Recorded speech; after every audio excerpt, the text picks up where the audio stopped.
بالله من الشيطان الرجيم بسم الله الرحمن الرحيم Divan rojên bijimar de bi tekbîr û telbiyan Allah bi bîr bînin. Kesê ku di hundirê du rojan de ecele bike û bixwaze ji mînayê vegere Mekkeyê, tu guneh jê re nîne. Ji bo kesê bi şûn de bimîne jî, tu guneh nîne. Ew rewş ji bo yên ji tiştên ku riza Xwedê pê nîne, xwe diparêzin. Hûn ji Allah bitirsin û bizanibin ku hûn ê hemû bêşik li cem wî bicivin. Di heqê jîna wê dinyayê de kêfa te ji axaftinên hin însanan re tê, ji bo tiştê di dilê xwe de jî Allah dike şahîd. Lê ew dijminê herî yeman e. Gava ji te dûr dikeve sirf ji bo ku li ser rûyê erdê tevliheviyê derxe, çandinî û neslê xera bike, dixebite.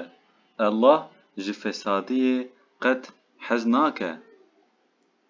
Gava jê re tê gotin ji Allah bitirse, fesadiyê neke.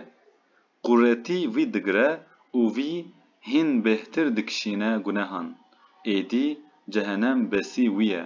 Ew der cihekî çiqas xerab e. Hinek mirov jî ji bo qayîlbûna Allah bi dest bixin, canê xwe gorî dikin. Allah ji ewdên xwe re pir henûn e. Gelî yên îman anîne, hûn hemû bi hev re tê kevin aştiyê û nedin pey şopa şeytan. Bêguman ew ji bo we dijminekî eşkere ye. Ger hûn piştî ku ew ayetên eşkere ji we re hatine, bişemitin û ji heqiyê dûr bikevin, êdî baş bizanibin ku bêguman Allah ezîz û hekîm e. Ma qey ew îlla hîn li heviya ku Allah û melaiket di nav sîyên ewran de werin van, ferman hatiye cî.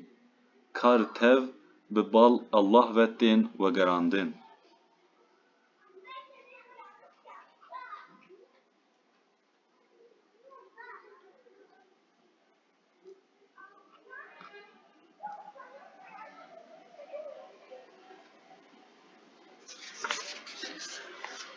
Ji zaroyên İsraîl bipirse, ka me çiqas ayetên eşkere dane wan? Kî piştî ku nîmetên Allah jê re hatine, biguherîne, bêguman ezabê Allah pir dijwar e. Jîna dinyayê ji yên kafir bûnê re hatiye xemilandin, biyên îman anîne, qeşmeriyên xwe dikin. Kesên ku li hemberî Allah xwe ji biêdebiyê diparêzin, roja qîyametê di ser wan re ne. Allah kê bixwaze rizqekî bê hesab dide wî. Mirov tev yek ummet bûn.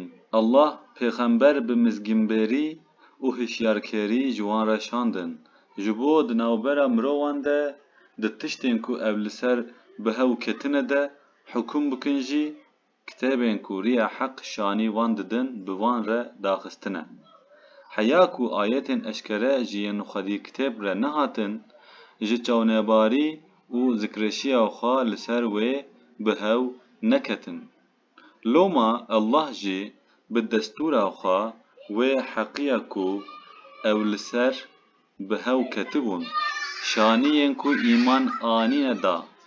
Kî bixwaze Allah wî dibe ser rêya rast. Hay ji we ku hûn ê têkevin cennetê, tiştên hatine serê yên beriya we bihûrîne û wê neyê serê we. Xizaniyek û tengasiyek wisa bi serê wan de hat û wisa hatin hejandin ku pêxember û yên pê re îman anî bûn digotin, ma alîkariya Allah wê kengî be. Bi hemet bin. Bêguman alîkariya Allah nêzik e. Ew ji te dipirsin ku ka ev ê çi û li kê înfaq bikin. Bibêje çi xêra hûn înfaq bikin, berê ew ji bo dê û baban, merivan û seviyan, belengazan û reviyan e. هون چه خیره بکن هلبت الله بی دزانه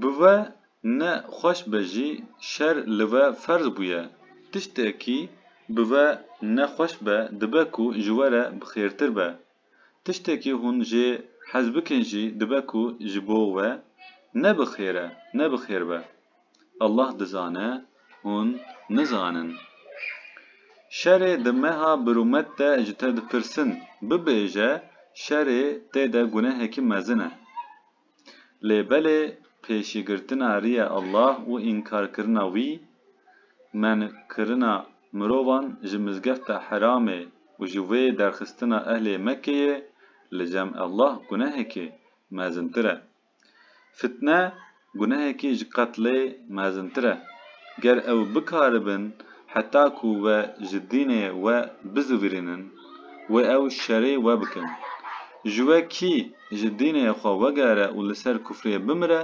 لدنيا و آخرته عمل وان و بهوده هرن او بخواجي اهل جهنمنا و تدا ابدي بمينن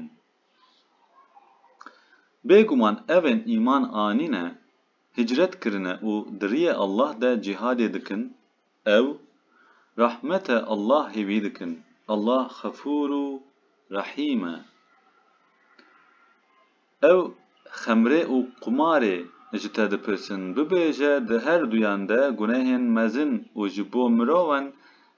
جبو مروان هن فیده جی هنه لی گناهن هر دویان جی فیده وان مزن تره دیسا اجتا دپرسن کو اوه چه انفاق بکن ببیجه ین زده احتیاج اوخا بدن الله بوی اوای آیتین خوا جواره اشکره دکه هوی دبکو هون بفکرن